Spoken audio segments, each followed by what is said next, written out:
అందరికీ నమస్కారం. Welcome to king weather updates. మన రెండు తెలుగు రాష్ట్రాల్లోనూ కూడా ఇప్పటికే వర్షాలు అయితే కురుస్తూ ఉన్నాయి. ఇక తాజాగా మరొకసారి ఆంధ్రప్రదేశ్లోని ఈ జిల్లాల్లో మరి కాసేపట్లో, అలాగే తెలంగాణలోని ఈ జిల్లాల్లో మరి కాసేపట్లో తేలికపాటి నుంచి మోస్తరు వర్షాలు, ఇక కొన్ని చోట్ల భారీ వర్షాలు కురిసే అవకాశం ఉందని వాతావరణ శాఖ అయితే ప్రకటించింది. ఆ వివరాలన్నీ కూడా మనం వీడియోలోకి అయితే వెళ్ళి తెలుసుకుందాం. వీడియోను ముందుగా లైక్ చేయండి, తెలిసిన బంధువులకు స్నేహితులకు వీడియోను షేర్ చేయండి. ఇలాంటి మరెన్నో వీడియోల కోసం ఇప్పుడే మన ఛానల్ని సబ్స్క్రైబ్ చేసుకుని పక్కనే వచ్చే గంట పైన నొక్కి మళ్ళీ వచ్చే ఆల్ అనే గంట పైన నొక్కి ప్రతి వీడియోను కూడా మీరు అందరికంటే ముందుగానే తెలుసుకోండి.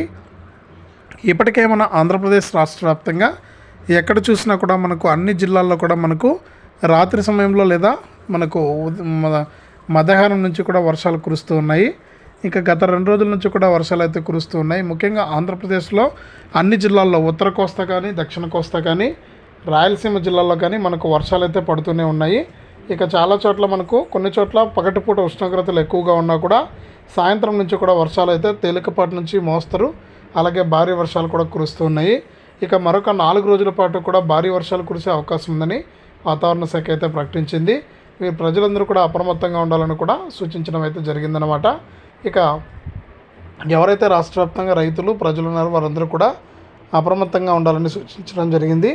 ఇక తెలంగాణ విషయానికి వస్తే తెలంగాణ రాష్ట్ర వ్యాప్తంగా కూడా హైదరాబాద్తో పాటు ఉత్తర తెలంగాణలో కూడా మనకు అక్కడక్కడ కూడా తేలికపాటి నుంచి మోస్తరు వర్షాలు అయితే కురుస్తున్నాయని, మరొక 4 రోజుల పాటు కూడా ఉరుములు, మెరుపులు, పిడుగులతో కూడినటువంటి వర్షాలు కురిసే అవకాశం ఉందని రైతులు, పొలాల్లో పనిచేస్తున్నటువంటి వ్యవసాయ కూలీలందరూ కూడా అప్రమత్తంగా ఉండాలని, వర్షం పడేటప్పుడు చెట్ల కింద కానీ ఎక్కడ కూడా ఉండొద్దు, సురక్షితమైనటువంటి భవనాల్లోనే ఉండాలని వాతావరణ శాఖ అయితే చెబుతోంది.